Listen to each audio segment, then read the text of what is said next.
Oh my god. This is a almost perfect film. And the Oscar goes to Parasite.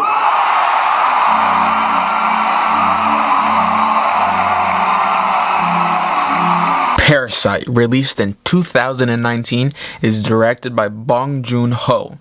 Now you may be asking yourself, Bong Joon-ho? I've never heard of this guy in my life.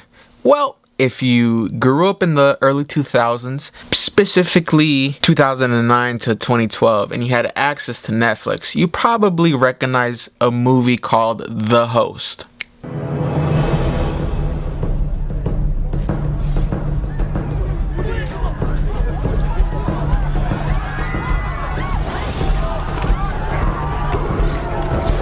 Yup, that movie. That movie, released in 2006, was directed by Bong Joon-ho and was huge on Netflix.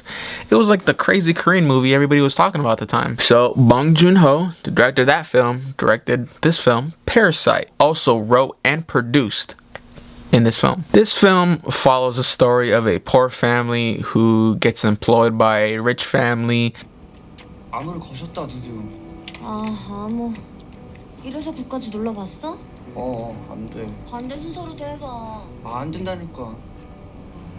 And they slowly creep into the rich family's lives and homes, and just like the movie it's called, Parasites, I guess the film tries to portray that the poor and the rich are parasites to each other. They need both to coexist. 얘기 들어보니까 완전 회원제라고 하던데. 근데 지금 전화 주신 분께서 기존 회원이 아니시잖아요, 그쵸? 네. 그럼 어떻게 해야 되는 거죠? I don't want to say anything more about spoilers. I'll probably get into spoilers in like the last minute of this review, but wow. I dodged this motherfucking movie for almost 2 years. Yeah, hey Steven, go check out Parasite. Bro, you gotta watch Parasite. Bro, check out Parasite. Bro, you seen Parasite? That's a good movie. Dude, I was like, yeah, I'll check it out. It wins the 2020, it wins the Academy Award for Best Picture, Best Director, Best Screenplay, yada, yada, yada. It's winning all these awards, and I'm like, damn, I gotta see this movie, bruh. It's not on Netflix. It's on Hulu, but I don't want to pay for Hulu. Yo, I rented this movie on YouTube for like $4, and holy shit. It's a 2-hour film that flies by. The cinematography. If you like Stanley Kubrick films, if you like films by Steven Spielberg, if you like just fucking great cinematography films, this is it. Holy shit. The blocking in this movie. Blocking, we're using a term originally borrowed from the theater that refers to the placement and movement of figures in a space for the purpose of telling a dramatic story. Think of it like the rough outline of a performance. The transitions from scene to scene. 네가 누나가 돼가지고 동생 생일에 빠지면 되겠어? 절대 안 되지. 바쁜 아빠도 이렇게 시간 내고 있는데 지금, 그럼 너 이거 안 가면 너만 손해다. A quick little funny story. When people were recommending this movie to me, I don't know who told me this. This was like around the end of 2019. I want to say early 2020. I could have sworn somebody was like, yo, something, the zombie movie Parasite. They must have been talking about a different zombie movie that came out last year. But a funny thing, when I was watching this the whole time, for some reason I dodged spoilers for 2 years, but in my head I was like, when are the zombies gonna come? Like, I was like, dang, this Korean film's focusing heavy on this family. Like, when are the zombies coming? You know? Quick little spoiler alert: this is not a zombie movie. If you've been told this is a zombie film, like my dumbass, it's not. Technically, there's about one zombie in the film, metaphorically speaking. Yeah, that was just a little funny goof the whole movie. I was like, what the fuck? Zombies in this movie? The themes in this film are blatantly obvious. A child could see. The main family in this film, they're poor people. They live on these like underground, like conglomerated housing for poor people, where the sewer water is. The rich people, they live on top of this hill and in a nice home, and they have multi-level floored home. I get it. You know, it's like it was nothing that surprised me. Straight off the bat, I have to give this film a 9 out of 10. Holy shit, Bong Joon-ho. If you would have told me 14 years ago that, like, hey bro, that dude that directed The Host will go on to direct one of the greatest films of all time. Now pause. Steven, you consider this movie one of the greatest films of all time, but you don't give it a perfect 10 out of 10. Everybody has their own cup of tea. Everybody has their own of what they consider perfection. Me, almost anything Stanley Kubrick is a 10 out of 10. A couple of Spielberg films are a 10 out of 10. A couple Tarantino, Scorsese, you know, yada yada yada. But it's just the thing with this movie. It was just perfect from beginning to end, with maybe a few weak points. The film ends, it's kind of like a cliffhanger. It ends with like a what does the audience think's gonna happen to the main character. I get it. It's this whole movie was just suspense, and it's really just black comedy. I laughed a lot of times throughout this film, and I get it. Like, there's some jokes that are like, oh, you know, like very cruel jokes, but everything was just hilarious. And if you're going by suspense, I heard somebody talk about saying that this film is like a really big heavy inspiration of, like, you know, of Alfred Hitchcock's films of suspense, and where Alfred Hitchcock said that suddenly a bomb goes off, blows the people to smithereens. What do the audience have? 10 seconds of shock. Take the same scene. Tell the audience there is a bomb under that table and will go off in 5 minutes. Well, the whole emotion of the audience is totally different, because you've given them that information, that in 5 minutes' time, that bomb will go off. Now the conversation about baseball becomes very vital.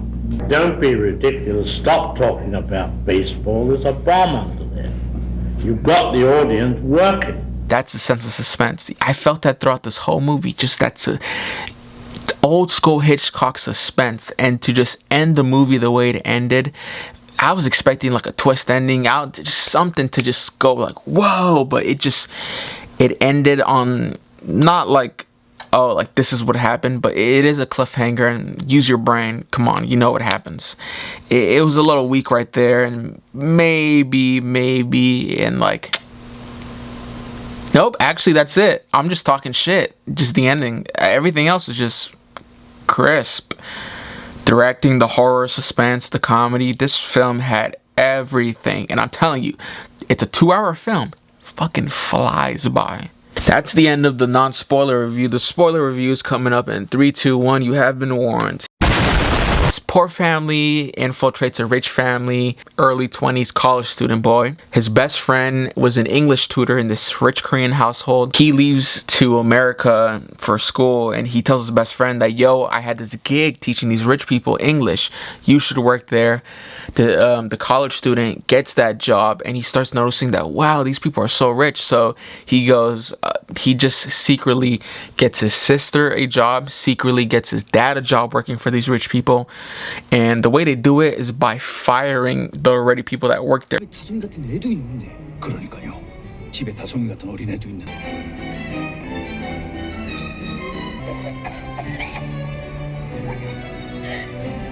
The rich family goes, oh, who should we hire now? And the college student's like, I know a guy, and that guy is his dad. And it's just a story of a poor family getting wealthy by working for these rich people and just infiltrating their house like parasites. But then again, it's metaphorically speaking the theme. If you really think about it, in the film, Bong Joon-ho illustrates that these rich people, they can't function without the poor people. And there's a part where when they fire these other people, such as when they fire the maid or when they fire the driver, they're like, the rich dad is like, yo, I can't drive. And the rich mom is like, I don't know how to do dishes. There's even a scene in the movie where the rich dad is like, 큰일 났죠 뭐. 그 아줌마 없이 이대로 일주일만 지나봐. 다솜이 엄마가 원래부터 집안일에 재능이 없어요. 청소도 못하고 음식 진짜 맛없고. but I still love her. And so it's like the rich people have to leech off, like parasites, off the poor people. It's a yin and a yang, you know? And the the whole plot of the movie is the big twist in the movie is that the former maid, she was hiding like a convict, which was her husband, in the downstairs secret layer basement.